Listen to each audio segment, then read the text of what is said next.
welcome to another fun-filled, action-packed and hopefully curse-free edition of the 40 Shades of Football podcast. The podcast that puts the class into the K-League Classic.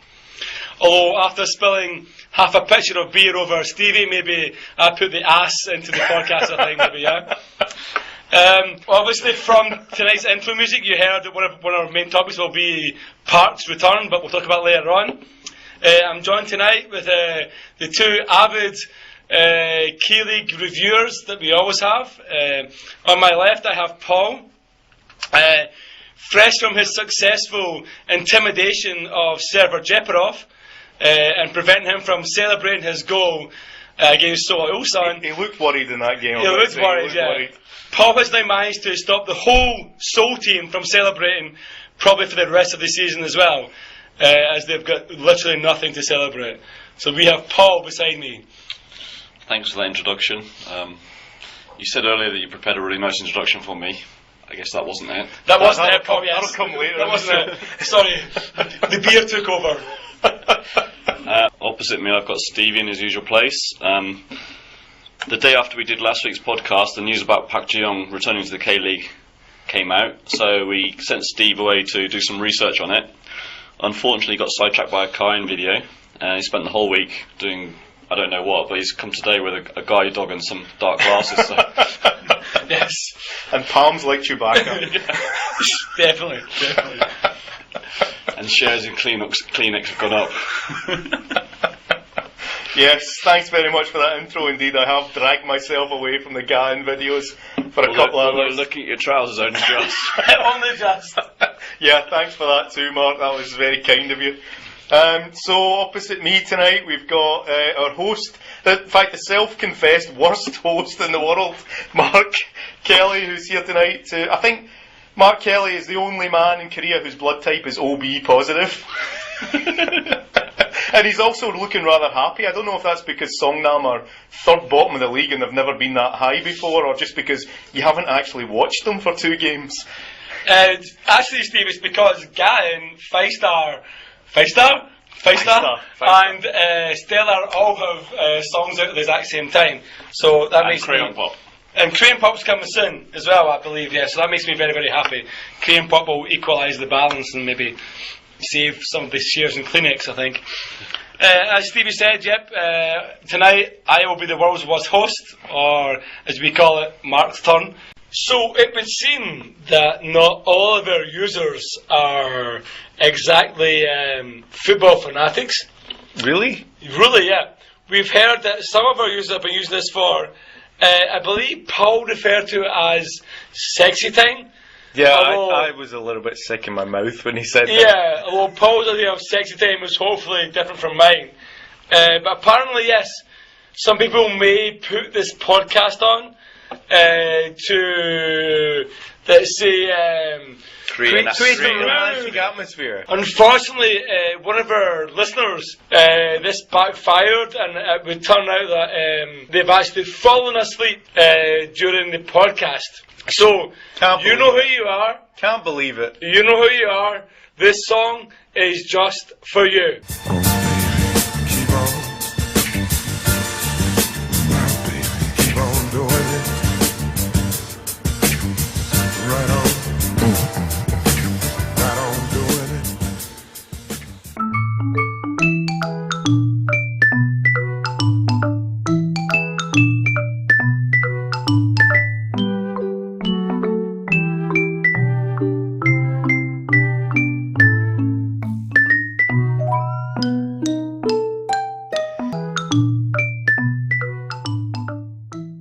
And so after that bit of unpleasantness, we will now return to the insightful, witty football commentary that the rest of you are here for.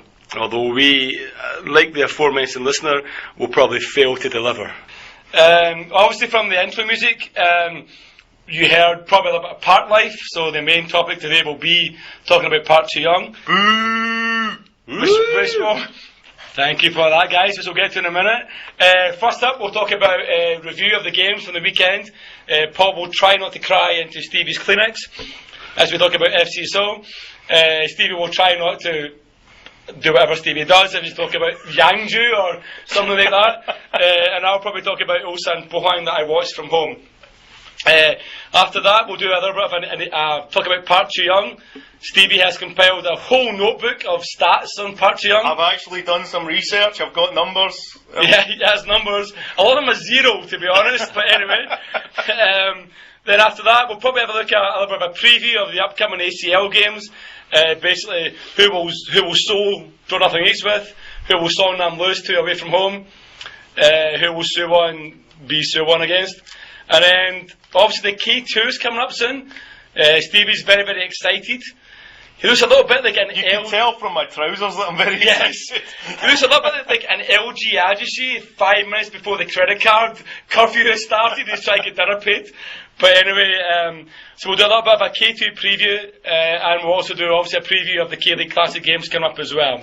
Can I just interrupt you here? I think you can, of course. In the opening 5 minutes, I think we made 3 references to Stevie's trousers, and obviously our listeners can't see what we can see, what state they're in. So I think we should clue them in as to what we're going on about. So I think a little bit in my own intro, I did suggest that I had spilled half a pitcher of beer over Stevie. Unfortunately, it wasn't over his head, or his shoulders, or even his belly. No, it was actually over his crotch. No, Stevie looks like Stevie looks like he's had a little bit of an accident. Unfortunately, it's not an accident. It was actually just a meeting with Mark. It's a meeting with me, and maybe one too many Carlsbergs. Yeah. I think your wife's on the phone, Stevie. She's probably wanting to know what the hell we're talking about. Okay, so as we said, a lot of things to talk about today. Hopefully, if we have time, we'll maybe try and answer some of your questions as well at the end. But time permitting, we'll try and do that, yeah? Okay, so first up tonight, we're going to do a review of the K-League. There's a few interesting games, a few less interesting games. I think we had Jeju Busan yesterday. Was probably not the most interesting of games, I think. First up, Stevie, did you watch any games this weekend, either on TV or... Only on the telly. I saw a few of the games on the telly, but my live game of the weekend was Yangju Citizen versus Hwasong FC. The highlight of which I think was one of the Yangju guys got sent off about halfway through the second half, proceeded to spend the rest of the game cowering behind a floodlight stanchion, crying his eyes out because he'd been sent off. So I bet you that didn't happen at Sangam this weekend, at least. Many things did. That was one of the things that didn't happen, to be perfectly honest, yeah? Although one of the football sites did report a red card, which I didn't see, and I'm pretty sure didn't happen. I think we can talk about that when we do the actual Seoul game. I'm sure there was tears at Sangam, but probably mostly in the crowd. Mostly there is this ghost red card that no one actually saw. But I think let's talk about that game later, last, yeah. But so Stevie, you went to Yangju.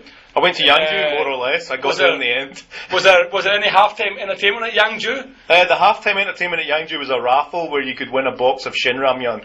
So did you win? No. I didn't have a ticket, so if you don't have a ticket, you can't win the raffle. You have to be in it to win it, exactly. Yeah. Okay, cool. I see. Okay, but what about TV games? Did you watch any TV games this weekend? I caught some of the K-League games. I think I came back and I watched the highlights on TV. I just about managed to see Leo rolling his way around the park when he claimed that penalty for Suwon. Oh, okay. I think if there's an award for Twat of the Week, then it goes to Leo.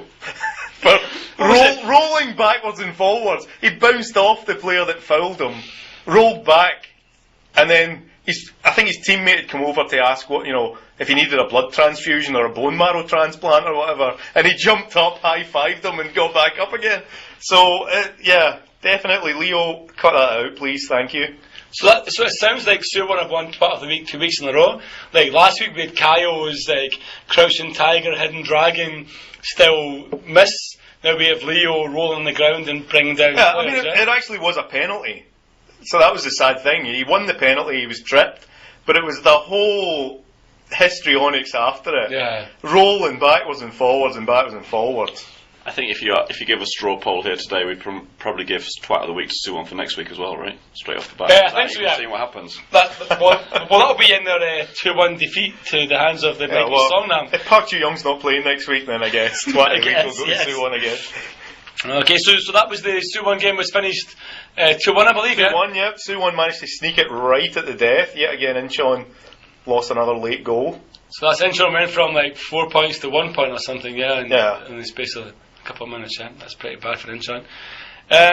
Paul, I know where you were, obviously, on Saturday. Can tell by the tears. Did you see any games on Sunday? Like any of the Sunday games? Did you watch any games on TV this weekend? I watched most of the Ulsan Pohang game. Oh, okay. I was doing something else at the same time, but yeah, I had it on, and when the commentators got excited, I switched my attention to that.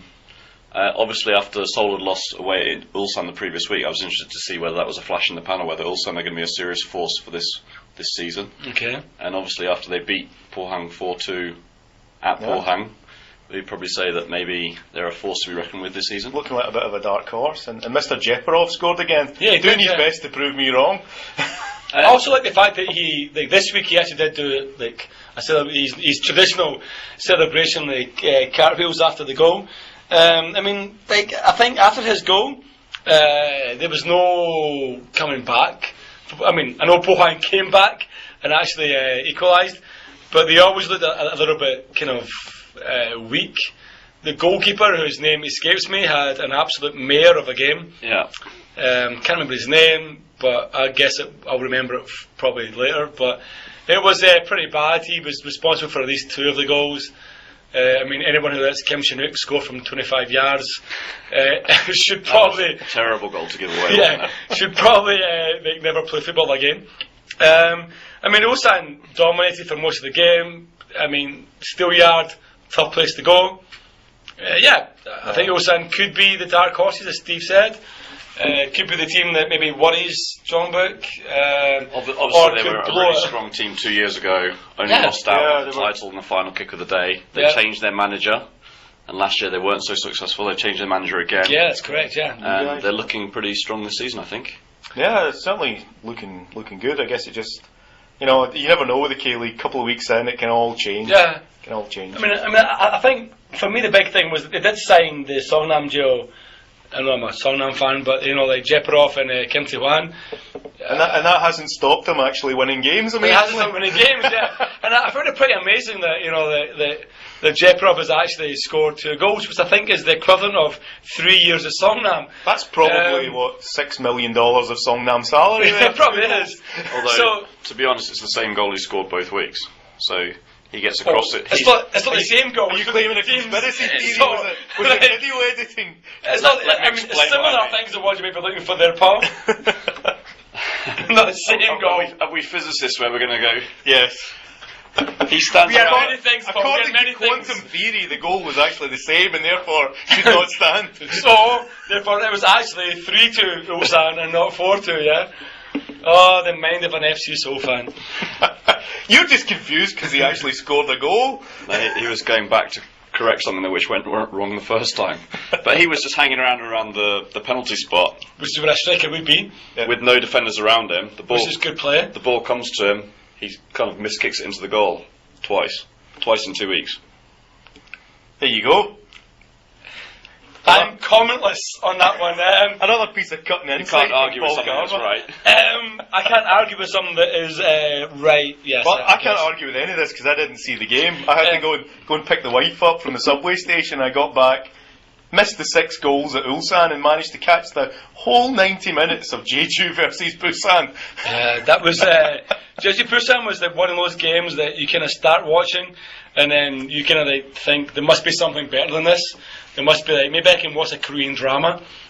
I think maybe I can rewatch Sound of Music for the 15th time, so I watched the Korean drama whilst watching Sound of Music on my laptop just to make it all worthwhile. So, is there anything of note to talk about from the Jeju Busan game, or can we just sort of? No, I think we can move on. It was 0-0. Attendance was big though. I heard attendance was teetering on 18,000 or something, maybe. Well, all the games were pretty well attended, I guess, but it's always that way in the opening weekend. But football-wise, nothing. Although I would disagree with the commentators at the Pohang match saying it was a full stadium, because it was not a full stadium. There are plenty of empty seats around. Yeah, definitely a full stadium. But I mean, that's been a comment that's been kind of laid a couple of times. Sell out stadium, sell out stadium. I think what they mean by sell out is, maybe someone couldn't get a ticket when they turned up 20 minutes after kick-off with a bag full of beer or something. I have no idea. I don't really know what sellout actually means. That whenever you go to a game late and they just kick you out because you're drunk, they claim it as a sellout. I do have the claim to fame of being the only man to ever be ejected from a K-League game. But anyway, that's for another podcast another time. Yeah, I disagree with that. I've seen people kicked out of games before. Oh, well then, I'm not the only man then. Fantastic. It's only your players though. So I think we've thought about some of the games that we watched on TV. Other games that were played were on Saturday. We had the K-League Challenge rivalry rematch of Daejeon versus Gwangju. I think a match that last week I may have said don't watch. Did anyone watch it? Well, if you're a Daejeon fan, probably don't watch. Definitely not watch it. Advice. I saw the first goal. I saw the first half, I think. I saw some comments from Daejeon fans that were not too complimentary about the team. And to be honest, if you're losing 2-0 to the team that finished below you in the division, well below you as well, right? It's like 20 it's points. not a good sign. And also, when you think about it, the end of last season, Daejeon finished fairly poorly, and Gwangju were actually on fire at the end of the season. So Daejeon not looking good. I think the only thing that's probably going to save Daejeon is FC Seoul, to be honest. I think so. And even that's only going to put them into a playoff, right? So when do those two bottom teams play each other, Paul? It's sometime in April, I think. Sometime in April? They come to Seoul first. So is that the new Guz match then? Like, forget Suwon, forget anyone else, it's like the Guz match is now Daejeon, yeah? It's the opposite of the super match, right? It's the minimal match. It's the shit match, yeah? Okay. No, the opposite of the super match is actually this weekend, because you've got FC Suwon versus FC Anyang. Yes, I guess. So basically, like, I mean, Daejeon, Gwangju maybe didn't go towards, or according to plan. I don't think anyone thought Gwangju would actually win it, maybe. But Gwangju have shown some fight, some determination. Gwangju are sitting third in the table at the moment, so they're is anyone going to come out and say they're a dark horse for the top six? No. I wish it a dark horse, maybe like a kind of relatively brown-coloured pony. I don't think a dark horse is what I would call them right now, yeah? But Mark, you're being very chipper here. We haven't talked about your team yet. Although you don't actually go to the games anymore. My team, I mean, my team, Songnam. Songnam played Jeonnam in the 4 p.m. kickoff. Songnam nil, as they're now becoming known, I think, in Korea. Yes, so this was Songnam's opening home game of the season, so I'm sure you were there to watch it. Oh, be quiet, Carver. So basically, I didn't go to the game for multiple reasons. Most of those reasons being 2 p.m. kickoffs and beer. I thought the multiple reason was a left breast and a right breast. Well, that was cheering Chongbuk in the Seoul end. Apparently, yes, it was, yeah. But anyway, let's move on. Songnam, Jeonnam, kind of lived up to the pre-match billing of really, if the yellow dust from China had been any thicker, no one would have missed anything anyway. Poor match. Songnam did have the ball in the net. Neighbour helped me see that from I think Thompson Gongdok. As I was waiting on the restaurant open for dinner. I disagree. I think it wasn't offside. I know other people think it maybe was offside. I think it was Kim Do-hyun, kind of robbed of a kind of home debut goal. Through my blurry vision on Saturday night, I watched the highlights, and I think it was offside. There was a flick on, and I think that's probably what confused you. The initial ball in was onside, but the guy flicked it on, and he was offside. And it's Songnam, so it's got to be Songnam nil anyway. I mean, Songnam at Tancheon, it's got to be nil, right? Yeah, I mean, it was a predictable score. It was one of those games that I think, on paper, in reality, no one was really kind of surprised or watching, I guess, yeah. But anyway, onwards and upwards. We're ACL coming up soon, so we'll talk about that in a minute. We have the big match of the season next week, home to Suwon.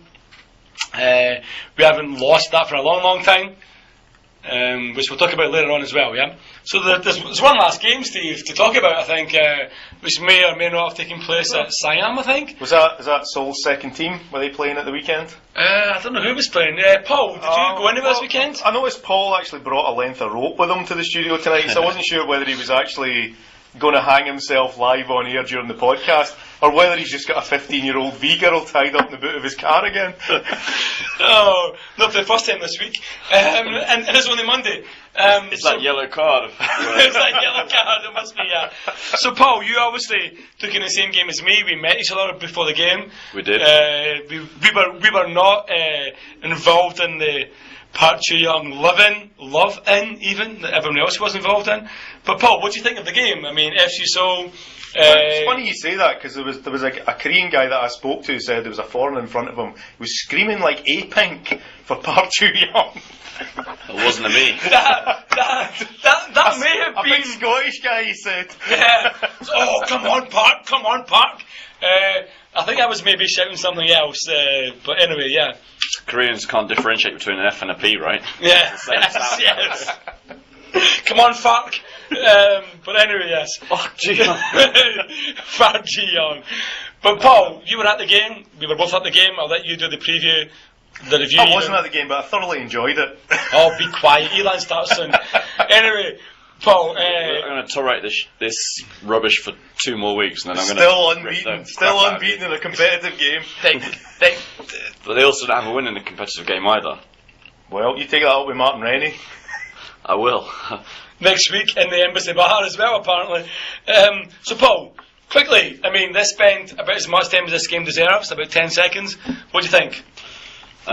Before the game, if you'd offered me a 2-1 loss, I would have thought, yeah, that's fair enough, because obviously Jeonbuk are the great favourites for this year. Seoul are traditionally slow starters. We don't have a recognised striker at the moment. I think Che had the same idea. It looked like it with the way he lined the team up. He made a bunch of changes this week, not particularly effective. We put on a guy up to play the one striker up front who's pretty useless. But having said that, if you want me to sum up the 90 minutes of play in 30 seconds, I'd say Seoul... It's a bit late now, isn't it? That was about a minute ago. Seoul had 4 relatively decent chances, scored 1 goal. Jeonbuk had 2, maybe 3 chances, scored twice. It's just a matter of efficiency. Overall, they were pretty evenly matched.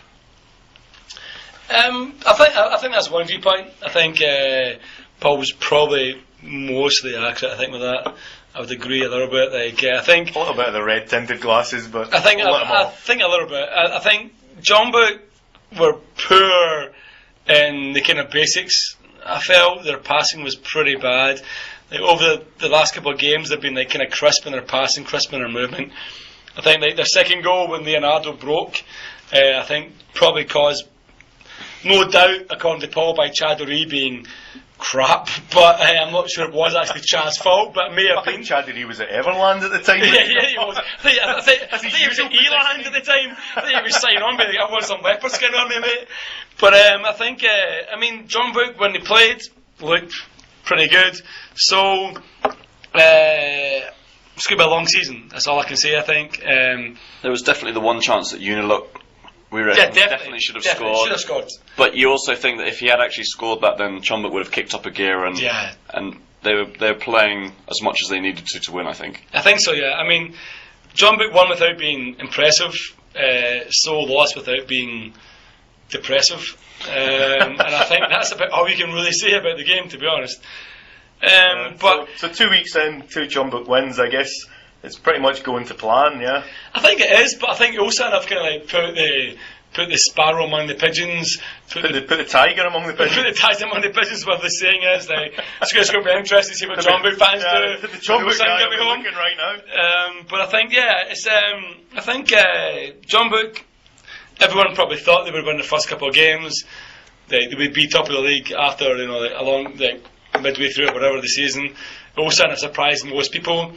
I think, I guess we'll see what happens over the next couple of weeks. And Seoul are notoriously bad starters, but it doesn't matter, because everything will be fine. The prodigal son has returned. Mr. Park.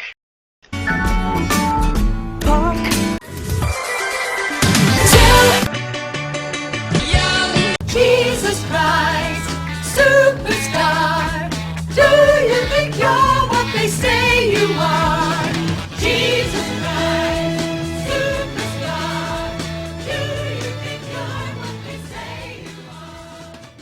is coming He's back here. to FC Seoul. Yep. He's had 2 goals in how many? 3 seasons? Or is it 3 goals in 2 seasons? He's been pretty bad. I'm sure you'll give us those stats in about. Oh, about 10 I've got the seconds, numbers. yeah. I actually did some. It's not like us, but I actually did some research. Personally, I've been a fan of FC Seoul since sort of 2007, 2008, when obviously Park Chu-young was in his first stint there. And first time around, I wasn't that impressed at all. I thought, obviously, he scored quite a few goals, as your stats will no doubt tell you. But I thought he was quite lazy, didn't chase after loose balls, he didn't go for 50-50 challenges. Yeah. Obviously left, went to Monaco. Didn't do too well there, didn't do too badly. Came back for the 2010 World Cup when he was actually quite impressive, scored a few goals against some quality teams. And then he went to Arsenal, sat around doing nothing for 2 years. Went to Watford, didn't really impress Sat around there. doing nothing for another year. Yeah. Been in the Middle East for a few months. I mean, if you characterise his last 3 or 4 years of football, it's been sitting around doing nothing. Yeah. But he was okay when he was at Seoul the first time around. But certainly the hype seemed to be much bigger than the actual ability. I mean, you told me you'd done some research into his stats, so how many goals did he score for Seoul first time around? Quite a lot. Fantastic. Next, Steve will give you the lot numbers. Some with him 1 in 50 apparently, and there's 6 of them. There'll be 6 of them. Yeah. So I only did research in the bad stuff. Well, I've got to admit, when I heard Park was coming back to Seoul, I thought I'd been for a while kind of championing Park as the main man that Seoul Elan should be signing. yeah, Not very impressed with my suggestions were the Seoul Elan fans, I've got to say, who really don't like him. Wasn't he the wrong flavour of religion though? Wasn't he like one of the other extremists that weren't Eland? I don't even know, but certainly he wasn't that popular. But I think a lot of the hatred stems from the last World Cup performance where he was just dreadful. He was dire. And he kind of took the whole brunt of the whole team didn't perform. Park Chu-young shouldn't have been there, and Hong's only picked him because he was one of his pals, and we'll just blame Park for I the thought whole he only picked him shambles. because the Korean that people true, were though? calling for it. I mean, I think that's the problem. I mean, that's the the theory problem. I heard was that because they were schoolmates or university mates, whatever. But I think- he picks Park Chu-young, even though he doesn't deserve to be picked. Yeah. Which you've got to admit, on his club performances, he probably doesn't. But then on the other hand, Korea have had a got long-term who's better. problem with strikers, and in the warm-up matches to the World Cup that was recognised, and people in the press or the fans were saying, we need a decent striker. Park Chu-young was decent in 2010, let's call him up, and that's Hong bowed to public pressure and called him up. I think it's what I mean, the thing for me though was I remember Park Chu-young from 2010. I remember him from the World Cup, and he was amazing. He was Korea's best player by far. yeah, And I would agree with he that. was absolutely a world class striker in that World Cup. He wasn't good enough to lead the line for Arsenal, Yeah. and that was the mistake that he made. But I really hadn't realised how bad Park Chu-young's career has gone since he signed for Arsenal, and that's why I dug out the numbers. Because in the last 3.5 seasons, he's made 22 club starts in 3.5 years, and he's been subbed off in half of them. And he's So been- Paul, he's been playing- haven't you been in about 22 clubs in the last 2.5 years? The last 2.5 And I weeks. think you've been subbed off for most of them as well. So I guess you and Park are pretty similar stats, I think. Yeah. Well, Um, as I said, when he was at Seoul first time around, I thought he was quite lazy, and I was quite glad when they sold him off to Monaco. Yeah. Having said that, in the 2010 World Cup, he did chase down all balls and was really trying hard. So I think this could prove to be potentially a good signing if he turns out. I mean, if he turns out to be as good as Lee Dong-gook was after he went to Middlesbrough and came back, then no one's going to be talking about this in 6 months' time, right? I mean, I think the thing with Park is he, as Steve said, the 2010 World Cup, he looked like something else. He looked a fantastic player. He did. In honesty, he did have Ki Sung-young supplying him with free kicks for a lot of, maybe I think 2 of his goals, the 2 against Greece, or at least 1 against Greece. I think his free kick against Argentina was pretty amazing. I could be getting those games mixed up, but it was a long time ago. But I think that Park played really well. He does have a huge name, a huge reputation. Is it justified by Steve's statistics? No. Not even close to being justified. Can he repeat, or can he kind of like resurrect his career at FC Seoul? With Chad O'Ree supplying them from the right. With mediocre crosses. Mediocre crosses that don't get anywhere near him. I think Park coming back is a huge thing for Seoul, maybe for not the right reasons. I think it will put. One of the things will be interesting to see where he plays. Is he going to play centre forward? Is he going to play just off the front man? Because what Seoul really lack is a centre forward. But if you're going to play with one up front, Park Chu-young is probably not the player he's going to pick to lead the line. But neither is Chung Jae-guk, so. Well, two wrongs don't make a right, do they? Yeah. I mean, I think every Seoul fan knows that Seoul are very weak in the attacking department, so at least the signing of Park Chu-young's shut the fans up for a month or so. Yeah. We understand he's not going to play until April, so at least we've got to get through March without him. You assume he's going to come back sometime in April. They'll give him a few games to see how he's going to work out. Wait till April though. He's going to take a while to get back to match sharpness. So, I think for me, one of the things about this signing is it's a big gamble for everybody that's involved.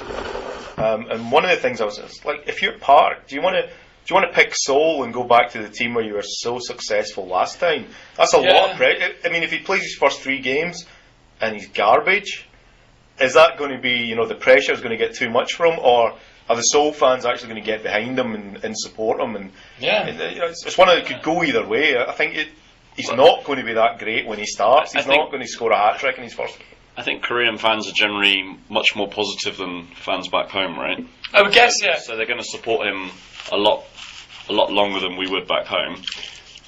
I mean, to me, it's kind of a little bit similar to Charlie Nicholas coming back to Celtic. Like Champagne Charlie made his name at Celtic, went to Arsenal as well, a little bit similar. Had a reasonably successful career at Arsenal. Went to another couple of clubs, came back to Celtic, never done it again. Never can like reach the highlights of his Celtic days. A lot of players do that. I'm sure we can pick. Yeah, I mean, there's always a thing. David You never go back. Others, yeah. I mean, so I think maybe Park.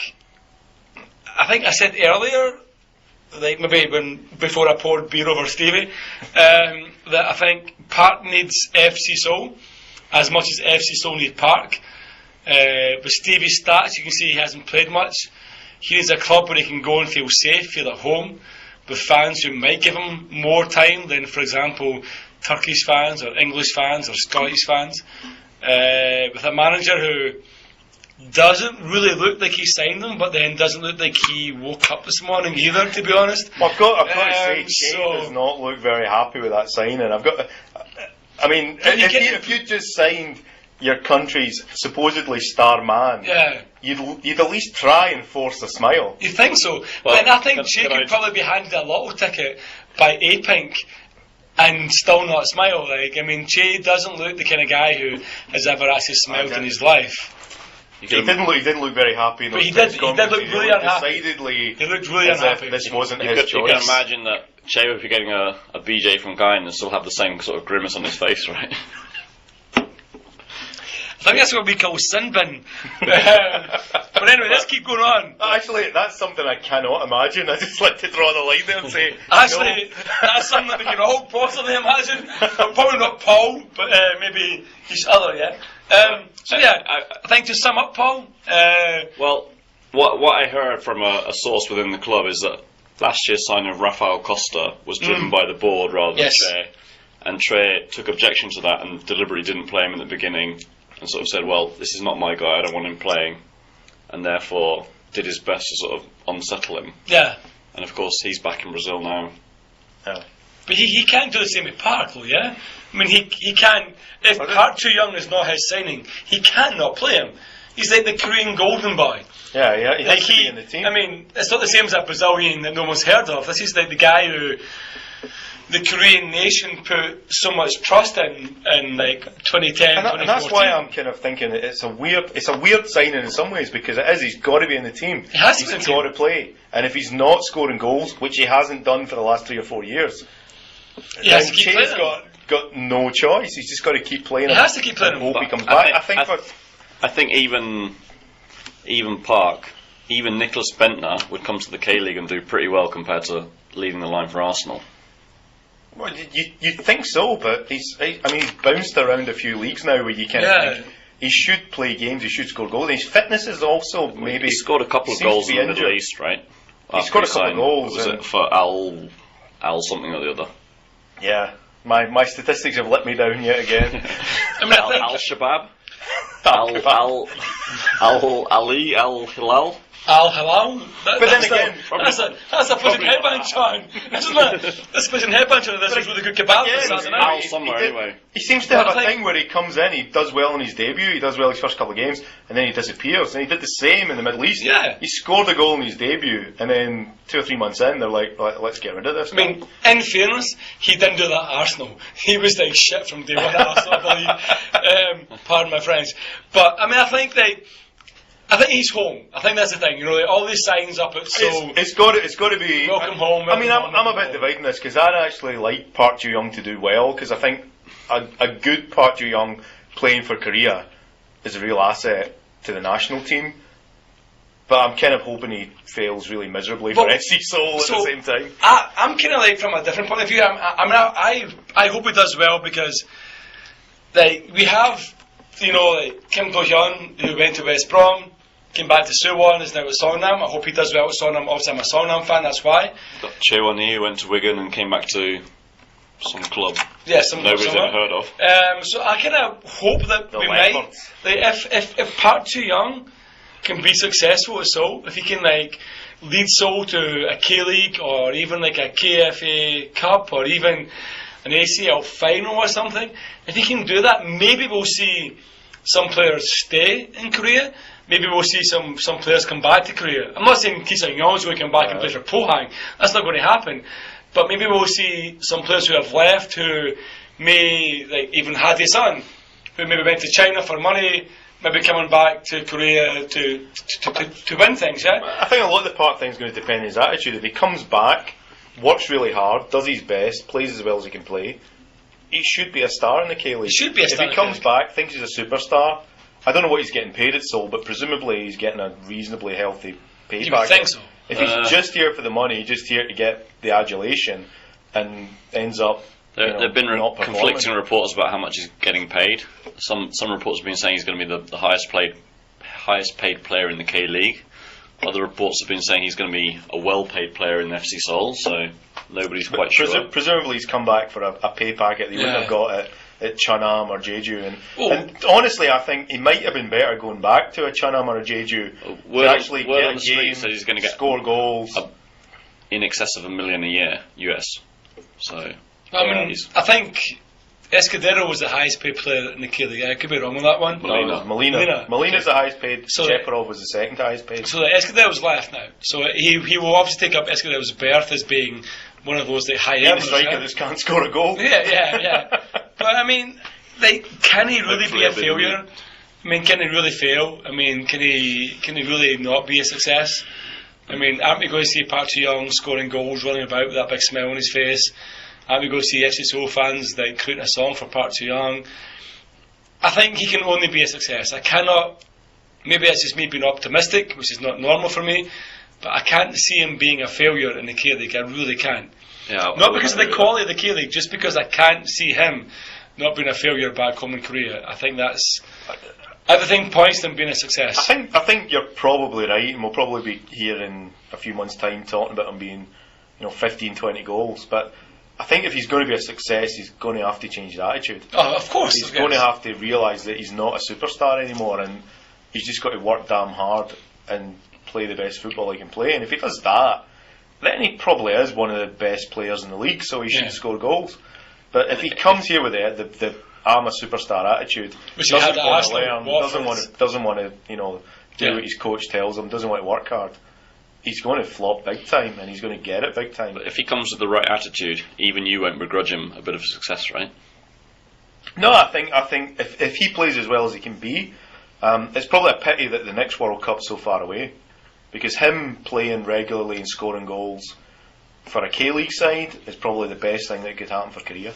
And that was, I always said I fancied him as an Elan signing, because I thought starting at the lower level he's going to score goals for fun. Yeah. And if he's playing every week and he's moving up and he's scoring, he's got to get himself back up to that level again, and that's what I thought. So, no, I think if he's playing every week, he's scoring goals, he'll be back in the national team.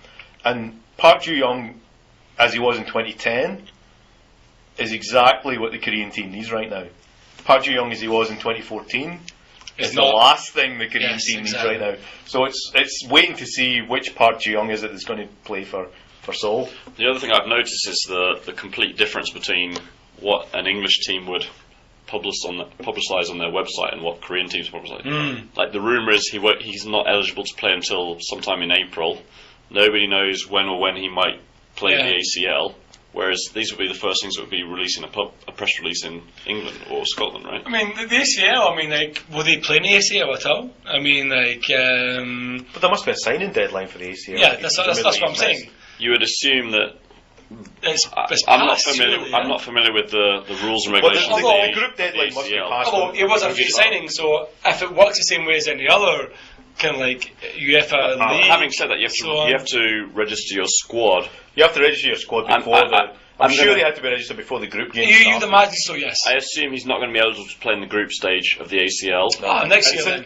Next year then. And since you're not getting out of the group stage. So next year then. And that brings us nicely to... It does actually. Brings us nicely to the ACL preview. All 4 Korean teams obviously are in action this week. And Seoul will not be qualifying from this group. There's a spoiler alert. We've been a few huge games, a few pretty big ties coming up, which we will review as we go through them. Preview, not review. Oh, review. It's like the P was lost among the 100. It's like groundskeeper Wally for The Simpsons all of a sudden. Anyway, guys, let's have a look at the games that are coming up. Yeah. He missed the P because it's all over my jeans. So next up, guys, we have the ACL Champions League preview. Is it time for that again? Time for that again. Doesn't feel that long ago, but it's time for that again. That was the last time you saw Songnam, wasn't it? It was the last time I saw them win, at least anyway, yeah. So first up, obviously, we have all 4 Korean teams are playing. I think on Tuesday we have Jeonbuk at home. So Jeonbuk are going to win. That'll be about 3 or 4-0. Jeonbuk are playing against the Vietnamese or Chinese. Bindong Chim. So that should be about I don't know, maybe 14 now. Songnam are away to Gwangju RNF, who are actually one of the strongest teams in that group.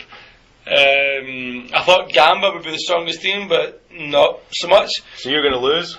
I mean, I'm confident enough that... That's a yes, listeners. We can grind out a nothing each. A 0-1 defeat. A 0-1 defeat, yes. I'm confident enough we can... I don't know. I mean, I think Kim Hak-bama's got Songnam playing I think you saw against Jeonnam.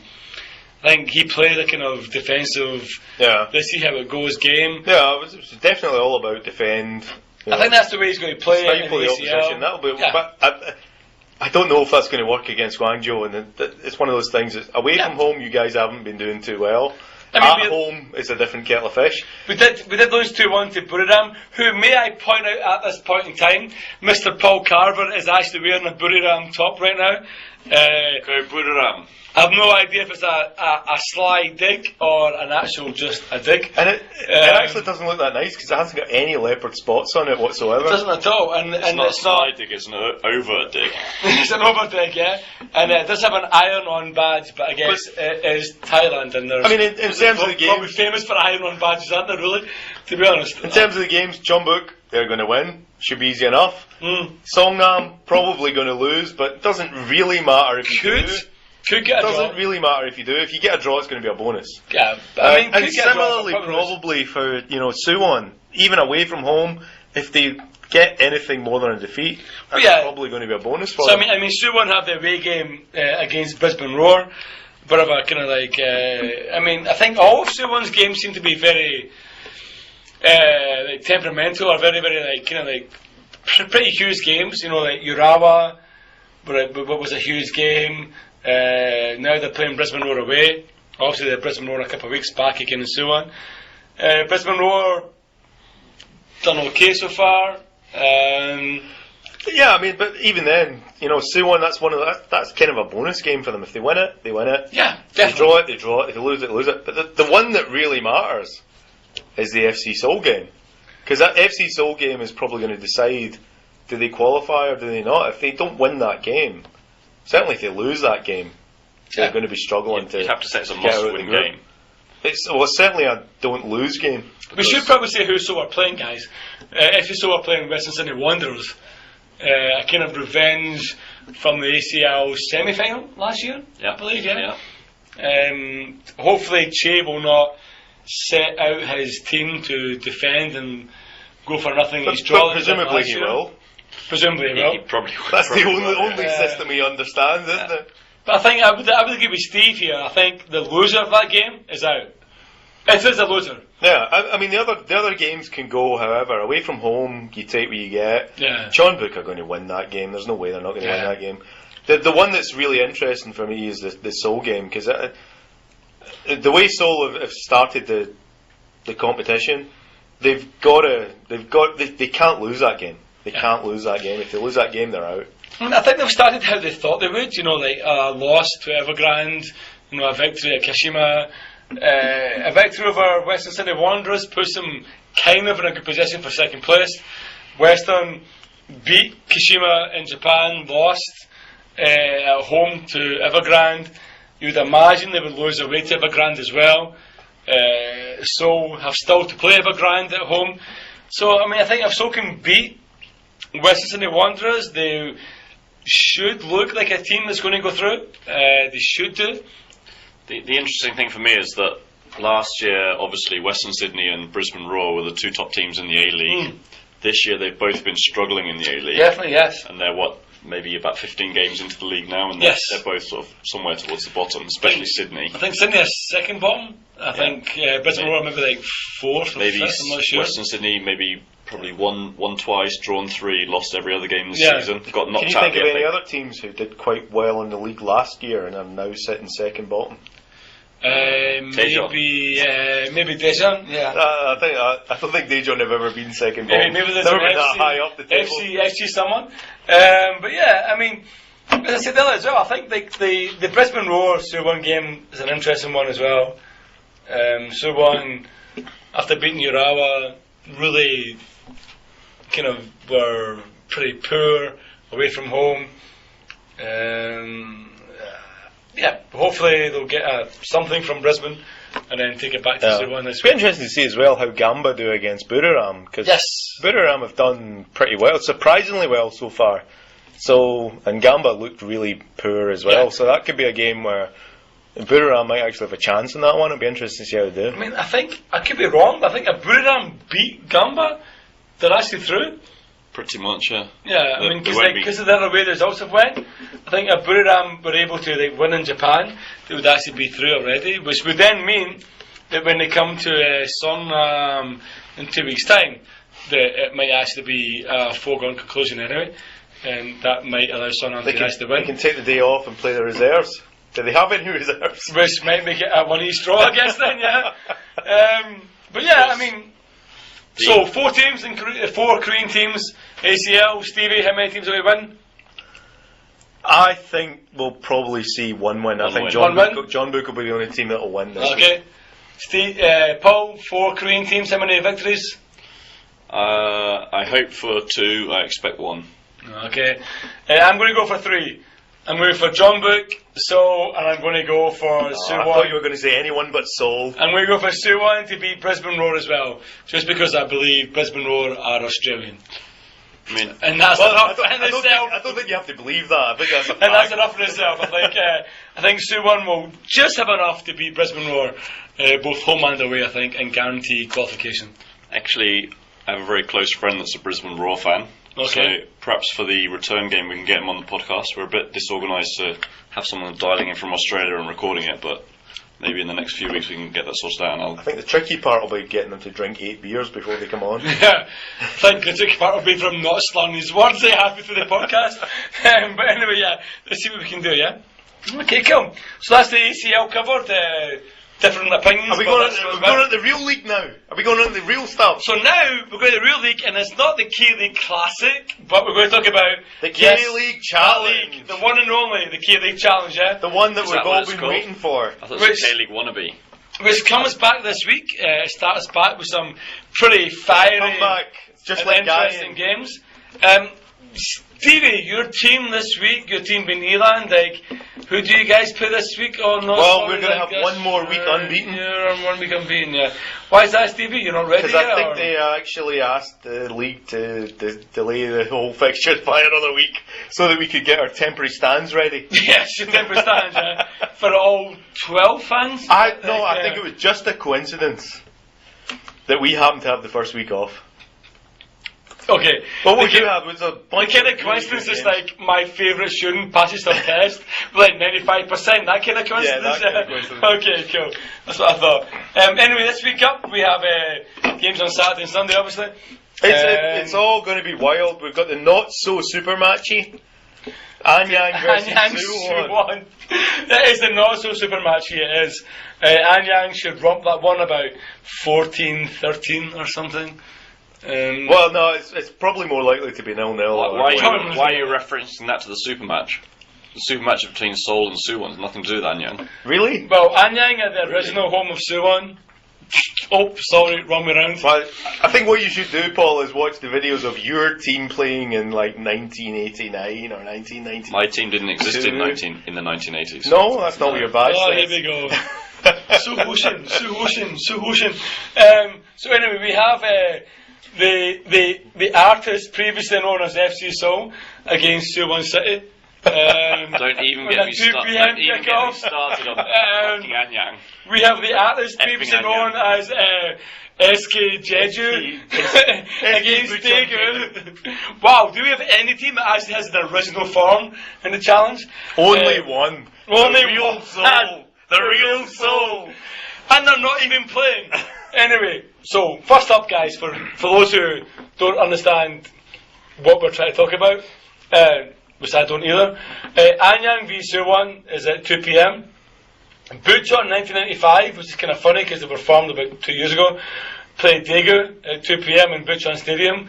We'll talk about Bucheon in 2 seconds, mainly because of some girls. And then we have Sangju making their return to the K-League Challenge against Gangwon. Which is another team that's moved around, right? Because Sangju used to be in Gwangju. Well, Sangju are kind of like, I mean, they're allowed to move around. They're the army team that allows people to avoid doing that. That's like saying French guys are allowed to have affairs because their wives tolerate it. Oh yes, that's true though. Well, let's ask someone from wherever Sangju moved from what they think of losing the team. And let's ask an Anyang fan what they think of losing their team. Don't even get me started on it. If you are an Anyang fan and you would like to comment on what you think about FC Seoul, please email us on 48shadesoffootball@gmail.com and we will read out every single one of your emails next week directly to Mr. Paul Carver, head of the traitorous what are the Diablos? Yes. Also, if Seoul you're an fans. Anyang fan who's really upset about your team moving, we'll give you Paul's mobile number as well. But And his home address. And his home address, so you can find him out. you know, the Anyang fans, they're gonna moan among themselves about this happening, and then they're gonna actually send us an email in about 10 years. So don't have to worry about it yet. The thing is, like, we actually do say Anyang fans, and we pluralise it. That's just for like niceness. There is actually an Anyang fan. Not an actual fans, I believe. Anyway, we swiftly move on to the Sunday, and we have the Chunju Goyang Derby, apparently. Be ambitious. Be ambitious. Be ambitious. Take your skin off. And then we have Gyeongnam. Hey, Gyeongnam, K-League Classic. K-League Classic, like wannabes from last year against Ansan Police. Well, clearly they didn't want to be, which is why they got relegated. I guess that would make more sense then, yeah. They play Ansan Police at 4 o'clock. I'm not sure if that's because the police have to actually do their drills in the morning first. Not that they're looking for any criminals, obviously not. Why would they do their actual job? All joking aside, guys, that's got to be the most exciting league. in Korea this year? Anyway, so yes, I think so. Seriously, I'm going to do a Paul Carver Seoul are going to win the league moment. There's probably 6, 7, 8 teams that can win that league. I think if you ask 100 Korean people what the most exciting league is in Korea this year, they're going to say They'll say the EPL. Yeah, yes. Sunderland! And two Macy Celtic, two Macy. But yeah, I think you're right. Only if we include you. Only for me, yeah, me and my alter ego. Seriously, one of the things about Challenge is you look at it, it's one of the most unpredictable leagues. I mean, you look at K-League Classic, Chonbuk, probably going to win it. Exactly. If Songnam, halfway through last Gwangju, year, Daejeon, they're probably going to be the teams that get relegated. But you've got Cheongju, you've got Bucheon, they're going to finish bottom. You've got Goyang who are in the mix there. But there's probably 6 or 7 teams there who are competing for, especially now they've got the playoffs. All of the top teams are very similar. There isn't a Daejeon who's going to run away with it because Gyeongnam came down. They're the team that you think are going to run away with it. Yeah, they've lost so many of the players. Yes, There's so much turmoil over the summer that Gyeongnam are probably going to be in the mix. You've got Eland who are in there. They're up there challenging, but a lot of people think maybe Eland are going to walk it. They won't. They won't. So. Yeah. They won't. I mean, their squad's not good enough to walk it. Also, as we discussed, in our pre-dinner talk, Anyang have signed 2 American players as well. Yeah, and Anyang were really close. Yeah, I think they missed the playoffs in goal difference last year. I think so. Yeah, they were there for most of the season. Yeah, but I mean, when you look at the table last season, all of the top 6, 7, 8 teams finished within 2 or 3 points of each other, apart from Daejeon, who were just way ahead. But even Daejeon at the end tailed off, didn't they? Tailed off to the point where Daejeon got such a huge lead, and then everybody started pegging them back. So I think that's going to be a really exciting league this year because you've got so many teams that are in the mix, even down to Daegu and people like that. You don't know Daegu were a classic team. Yeah, not too long ago. I mean, you've got Gangwon, you've got Daegu, you've got Sangju, Gyeongnam. I have to admit, I kind of hope Sangju don't do well. I mean, Sangju have got they have. I think the biggest player is Lee Jun-po from Songnam. I kind of hope they don't do well because I don't like the idea of Sangju do well this season, come up next season, lose half their players halfway through the season, get relegated. Kind of cannon fall. We discussed this last week. Yeah, I would rather see Anyang and Suwon, for example, come up. Not really those 2 teams in particular, but I don't know. For me, I'd like to see one of the K-League Classic 4 teams, the Daegu, the Gangwon, one of them get promoted just to give the others hope, and one of the new teams get promoted. I mean, I just picked the first 2 teams on that I could see there, but I mean, I think definitely I think Anyang coming into the Classic would be good for the Classic. Yeah. I think Anyang have a reasonably decent enough sized fan base. They have pretty passionate fans. There is the idea of the rivalry. They could restoke some rivalries with Seoul, Songnam. It wouldn't be birds that were being beheaded in Seoul. Maybe not restoke, but maybe create.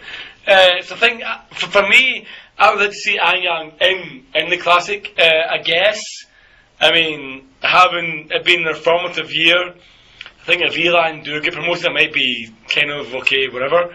I think everyone's kind of thinking Eland are going to get promoted. As far as I can see. And they probably should, but I mean, it's their first year.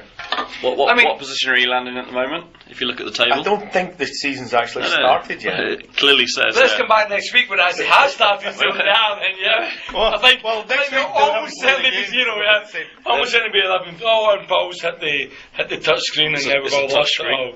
So at the moment, Eland are in 10th out of 11, which is next to bottom. I think in terms of Korean football, I think Anyang and Eland both being promoted would be good. I get Paul's point. I completely agree with Paul. Maybe a Daegu or a Gyeongnam to get some hope. to those in the Classic who are at the bottom. I would say Taego or Kangwon would be a good team to come up. I mean, We were good last season, yeah? We're not so much? I think, well, they were poor last season. They pretty much dissolved their team, and okay. if they do that and still get promoted, then it's a bit harsh. So anyway, K-League Challenge. Stevie, who's going to win? Who's going to be second? well, who's going to win? I hope Elan are going to win. Who's going to be second? Who's going to be second? Probably the Army. The Army, okay. Paul, first. Sangju, the army team. And second. Anyang. And me, I'll ask myself. Bucheon. First will be probably Eland, and second I hope to be Anyang, but I imagine it will probably be the Army team, and I guarantee you last place will be to Bucheon. Bucheon. And I think one of the things we have to talk about next week is there's such a big gap between the two leagues. That's of the course problem. there are. It's huge. But that's the problem is when teams bounce up and down, it's screwing up the whole thing. But Bucheon are doing something correct, right?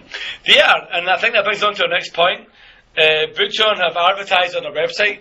We've tried everything we have. We've been banned from 14 face groups and 25 fan groups. We've tried everything we have to find out who Bucheon are actually having as their halftime female dance entertainment group. We've been able to find out who they are so far. Please check our Twitter account during the week, and we will keep you updated. Let's congratulate Bucheon first of all for actually having some halftime entertainment featuring in the form of females. In the form of females, yes. At least. So what did we find out? We found out it's an A level, well, an A cup. An A cup level. A cup's a given. So it's an A cup level Korean girl group, which runs it down to anyone but sister. And the hint that we saw was English. English. Therefore, okay. we're thinking. So we have A cups and we have English. So guys, if you have any idea, please tweet us. Well, what's your guess, Mark? My guess is knowing Bucheon. My guess is probably that they'll bring back the almighty Stellar for one last marionette. I thought the last time they were there, you'd scared them off. Last time I was there, I got halfway down to the pitch before 14 security guards pulled me back. I've got a plan this year. But yeah, hopefully Stellar, that's my idea. I imagine it might be someone ridiculously terrible like May Queen or something. Crayon Pop. Steve? Pritz? Pritz? Well, there you go, we have Pritz. So maybe if it is Pritz, I think there'll be a mass walkout by 3 foreign K-League fans at half time. Yes. I don't think so. maybe 2 foreign K-League walkouts who have been on the Dong Dong Ju. Yeah. Paul is wearing the black shirt tonight and he has got the red armband on, so he is celebrating Brits in all their glory. And Paul, your prediction for the Bucheon fangirl concert of the week? Well, if it's not going to be Pritz, I think it's going to be new girl group making their debut. It's going to be the Fallen Madonna with the big boobies. It could be the Madonna of the big sad boobies. thing is that this is actually the biggest question of the upcoming weekend. Yeah. This is the biggest question of the whole podcast. Who's going to win at Tancheon? We don't care. We don't care. The real thing is we want to know who the girls Who's group are at Bucheon. And I mean, we can probably work it out. It's not going to be anybody actually famous, because they wouldn't be at Bucheon. We could say one last thing, guys. The hint that we saw said it's a top level girl group that everyone will know their name, and it's something to do with English. So therefore we came up with Crayon Pop, Nine Muses, Stella, Pritz. No, I don't say that rules out Pritz. What was the other one we came up with? We came up with 4. If it's 4 minute, I will invade the stage. We said Dalshabet. Wonder Girls. Wonder Girls, they haven't been around since like you were there. Fiesta. I'm going for Fiesta because I think I'm going to go for the Shabettes. I think the Shabettes need some promotion. They've done nothing for about a year. But apparently the new thing in K-pop is to have random performances on street corners. So I'd like to point out that my street corner is often empty and random performances would be more than welcome. Yeah, my apartment is often empty as well. If you want to perform in my living room, I'm more than happy to provide the lighting. But we know that both Stella and Crayon Pop have a single coming out this week, so yeah, they do. I think they're the... Stella had one last week, and I think Stella are out the equation. It's not going to be Stella. So it's going to be Crayon Pop then. The thing is, if the clue was a top-level girl group and English, it's probably Bucks Fizz. Probably is, yes. And after his jokes last week, Paul's probably getting excited about that. It probably is Bucks Fizz. Showing me, Bucks showing Fizz. you. Aha! Hey! Exactly. Wow. Well, you guys, basically, we don't know who it is. If you do know, please let us know so we can prepare the adequate amount of preparation. If you do know, you should probably be here instead of us. Yes, please, yes. And yeah. No, hang on, if you do know, you're probably a member of the girl group. Yes. In which case, Don't come here. please call Mark's office. To be and fair, form an orderly line outside his door. to be fair, we did think we could probably work out who it was going to be by process of elimination by working out where every group we thought it might be would be. But we get banned from so many websites That we can no required us longer to do join that. up to like 10 or 15 different fan cafes, and we couldn't bother to do that. Like, And we only have so many VPNs. The other problem is the clue being English doesn't really help at all because they've all got English names. They all sing So the in one random thing English. I think in summary, what we say is put on Stellar, please. Crayon Pop, seriously no. Fritz. Fritz in the middle, and the Shabettes. What can I say? please explain to me how Fritz has anything to do with English. If it's not you, Dalshabet, we hope it will be. And if it is Guyan, I look forward to being arrested on your behalf. Can if it was you, like, we've a lot of security guards. Okay, guys, so that was a little bit of a review of the upcoming K2 there. We often ask for questions from our listeners, and we got a couple of questions this week. We're going to look at least one of the questions anyway. First question was on Twitter actually, from at Let's Book 2. At Let's Book 2 asked, who is the most underachieving player in the K-League? So let's start off with Steve. Who do you think is the most underachieving player in the K-League? Christ, if they're in the K-League, probably all of them. I guess. Well, I mean, I guess the one guy in the K-League who was touted for big things is Yunbit. Yunshik Garam. Yunbit Garam, the man who was going to sign for Rangers days before they realised they didn't have enough money to pay their electricity bill. He was always the guy who was going to be the next big thing. Where is he now? He's Jeju, isn't he? He's in Jeju. Still with Jeju? Okay. I mean, he was always on the verge of a big move to Europe, and then it never quite happened, and now he's at Jeju. So, I guess, I mean, for me, I always thought Yunbit was going to be the next big star, and nothing ever came of it, so Yunbit Garam for me. Yunbit Garam, okay, cool, excellent. Paul, who would you say would be your underachiever of the year, like the guy that you think has been the biggest underachiever? Che? I would say... Park Chu-young? It's a bit harsh to say Park Chu-young when he's not even kicked a ball yet. I would say... Well, you're assuming he will. I would say the whole FC Seoul squad except Park Chu-young, because you'd think with the potential there is from the fans in Seoul, the budget they've got from GS, they would have done a lot better. And if you look at the last couple of seasons, they've basically chucked it away by not doing anything in the first 6 weeks to 8 weeks of the season. If they maintain their sort of May onwards form throughout the whole season, they probably would have won the league every year in the last few years. Okay, yeah. So the whole FC Seoul team. You're petitioning to get the season start moved to May. Is that what you're telling Yes. us? I want a long pre-season where the first sort of 8 matches don't count. Don't count. So it's not like baseball where they play the exhibition games to start. We need some exhibition games. But among the FC Seoul players, I think Unilok's probably one that I'd like to pick out as being particularly not done as well as I thought he would have done. When we signed him from Gyeongnam, I asked our resident Gyeongnam fan, James, how he was, and James gave him a very glowing review. Once he's come up to Seoul, I think he shows flashes of what James told me he was like, but He's very inconsistent, and he's definitely has weaknesses in his game which he hasn't ironed out in the last 2 years. So, do you have an opinion? I do, yes. I think for me, probably the biggest underachieving player, I think, for me, is probably Kim Shin-wook. I think Kim had a lot of potential back before before the East Asian Cup, I think it was, in maybe 2013. He looked pretty well for Ulsan. He was picked for that team. He looked like the next big Korean player. He's like 6'4" or something like that. He kind of he has a bit of a presence in the box. So you thought he was going to go somewhere like Stoke, but yeah, he's been often called the Korean Peter Crouch. But 2 years later, he was still lining up for Ulsan. So I think it's worse than that. He was taken to the World Cup in 2014. I think he played about 35 minutes in total. I think he may have started against Belgium.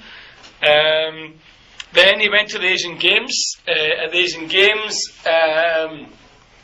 he was exempt from military service because he was injured and on the bench in the final when South Korea beat North Korea. So I think in himself he is underachieved. Even what he has achieved has not really been by his own volition. In all honesty, I think for all of these guys, you talk about underachieving. I think the secret is you've got to pick the right time to move. I think so. I think all these guys, either they moved somewhere that wasn't the right move at the right time, or they didn't move when they should have moved. Well, that's interesting to say that. I mean, Kim was linked with a move to Celtic. Well, obviously that was the wrong move. It was a wrong move, yeah. And he didn't make it, and I think he's now Ulsan. I guess he's there for another 6 months until summertime. Will he leave? He did score a goal against Pohang at the weekend. Did he really? Did he really score that? Or did the goalkeeper score it himself? The goalkeeper just, yeah. I think Kim had the potential to be something different for the Korean team. A tall player. He's really tall, hold up striker, target man, and I think he's completely unrealised his potential. Well, the question about Kim probably is, just because he's tall, he's unusual in Korea. Yeah. But there's plenty of 6'4" strikers in Europe, so does that make him anything good or does that make him anything different? But my point is he looked like he had the potential to be something different. And I think that's maybe for Kim, probably should have moved a season ago. Yeah, definitely. When he was on fire. And all of these guys, you probably say the same. It's like, they should have moved when they were on fire, and they should have moved somewhere where they're going to develop. Like the season that Ulsan lost the league in the last game against Pohang, Kim was on fire. Yeah. I mean, Kim was the man of the moment. But he was injured for the last game of that season, right? He was for the last game of the season, he was, but he was still the man of the moment up until that point. And I think at that point in time, he had to make the move, and he didn't. Yeah. But you've got to pick a sensible move. Yes. And what Park Chu-young did was pick the ambitious move that didn't work for him. Well, I think the move to Monaco made sense. I mean, I think for Park that made sense. But you've also got the thing where the Korean season doesn't line up with the European season, right? So you got someone that's either got to move in sort of July, to fit in with the beginning of the European season. Or they move in the winter. Or they move in the winter transfer window in January. Yeah. When they haven't played for 4 weeks. Yeah. Or a month or so, yeah. So if you look at the last two probably successful transfers to Europe, which was Lee Chung-young and Ki Sung-young moving from Seoul to Bolton and to Celtic respectively. Lee Chung-young moved in the summer. Yeah. So he went to Bolton for the start of the season, and 6 months later, Ki Sung-young left Seoul and went to Celtic in sort of January. Yeah. In Key's the first 6 months of Key's time, they were terrible. I mean, he was viewed upon as being a weak link in the Celtic team. Now, Tony Mowbray was sacked, Neil Lennon took over, Neil Lennon took him aside, made him the player that he became at Celtic. Yeah. So I mean, for a Korean to move, it should be in the summertime of the European season. But wherever you move to, that's absolutely the most important thing. You've got to move to a team that's going to let you make mistakes and going to let you develop. If you move to a team like Arsenal or Man United, you've got to go in there from day one and just perform. If you move to a Celtic, if you move to somebody like that, you've got the leeway to be a bit crap for 2 or 3 months, Perhaps, and then you've got to perform to find your feet, and they'll give you that time. And a lot of the Korean guys, they make the mistake of either they go to the whoever's paying the most money, and then they fail, or they stay where they are because they're not confident enough to actually move. I would They've got to probably find that disagree. thing in the middle. I would disagree. I would say that a lot of Korean players go to, for example, clubs like Augsburg, clubs that are like never going to challenge for anything. I think the move that Key made sense. Key went to a club that was going to challenge for trophies. The second best team in Scotland, right? Whatever. You may call them second best, the best, whatever they were at that point in time. After Inverness. Whatever. I'm not going to get drawn into a stupid conversation. But Key made a move that, for him, gave him exposure to trophies, exposure to like winning things. And I think that's the difference. I think that's the biggest difference. He's Seoul, so he's never going to win anything. So. Well, but I think Korean players move to clubs that are never going to win anything.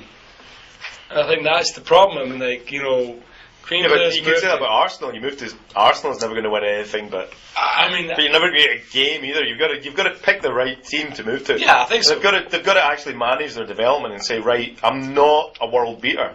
I've got to move to a middle of the table team. And then I've got to prove myself there, and I've got to move on. Yeah, exactly. Yeah. Certainly, what you don't want to do is you don't move to Qatar or China if you want to develop your career. And that's why an absolute dead end. I mean, Key Son, I guess that the two left on the right. I mean, Key Son went to Celtic. He developed. He's at Swansea. He will get that move. He'll get that move to not Chelsea or Man United or Man City, but he'll get that move to. No, he'll get that move to Liverpool or that move to Arsenal. He will get that move soon. He's never going to be in the Chelsea team. That's not going to happen. But he will still be competing for trophies, I think, in the team. Yeah. Not if it goes to Arsenal, they haven't won it for like 25 years. But anyway. But in the FA Cup last year. Their first trophy in 10 years, right? That's where Park made a mistake. He went to Arsenal thinking, I can lead the line for Arsenal. And he just wasn't good enough to lead the line for Arsenal. You've got to go to a team where you're actually going to play. So what do you think about Lee Chung-young's move from he moved over the winter transfer window from Bolton to Crystal Palace, right? What do you think about that? I mean, I think it was an interesting move. I think it was. He was played a lot by Lennon. I mean, Lennon has experience of like playing Korean players and like developing Korean players. He had Key. He signed Cha.